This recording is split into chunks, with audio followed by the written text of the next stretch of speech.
Sa mundo ng showbiz na puno ng intriga at spotlight, may isang love story na tahimik lang nagsimula. Pero ramdam na ramdam ang totoo. December 2018, unang nagsimula ang mga usap-usapan. Magkasama sila Maine Mendoza at Arjo Atayde sa isang pelikula, Jack M. Popoy, The Police Credibles. At doon nga may nabubuong koneksyon. Hindi lang on-screen, kundi pati off-screen. January 2019, Arjo confirmed it. Exclusively dating daw sila ni May. Sa isang interview, simple lang ang sabi niya. I'm very, very happy. March 2019, si May naman ang nagsalita. Inamin niya ang relasyon at sinabi niyang nakilala na ni Arjo ang pamilya niya.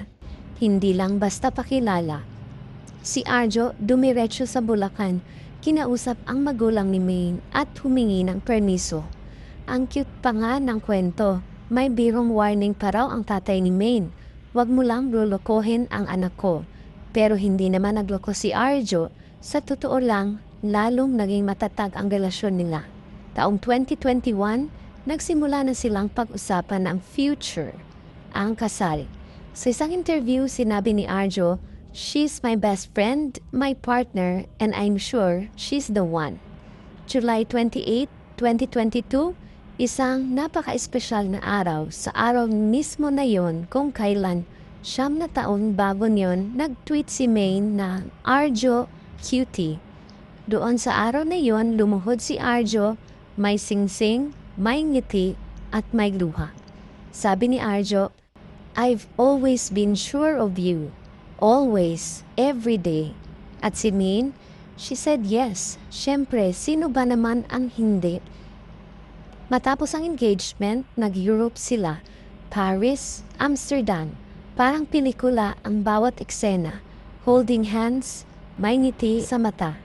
May kilig sa bawat yakap. July 28, 2023, eksaktong isang taon matapos ang proposal, ikinasal sila sa Baguio, sa gitna ng mga bundok habang sinasaksihan ng pamilya at kaibigan. They finally said, "I do." At ngayon, 2025, mag-asawa na sila. Sa gitna ng mga pagsubok, kahit may intriga sa politika, nanindigan si Maine para kay Arjo. Sabi niya, "I am with my husband. He has done nothing wrong."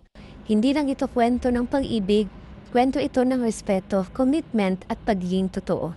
Sa mundo ng showbiz, bihira ang ganito, pero sila, pinatunayan nila na posible pa rin ang forever.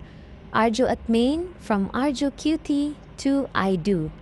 Tunay na pag-ibig, walang arte, walang script, sila lang, at ang pagmamahalan nilang totoo. Kung nagustuhan mo ang kwento ng love story ni Maine Mendoza at Arjo Atayde, share your thoughts sa comment section and don't forget to like and share this video. See you on our next video. Bye!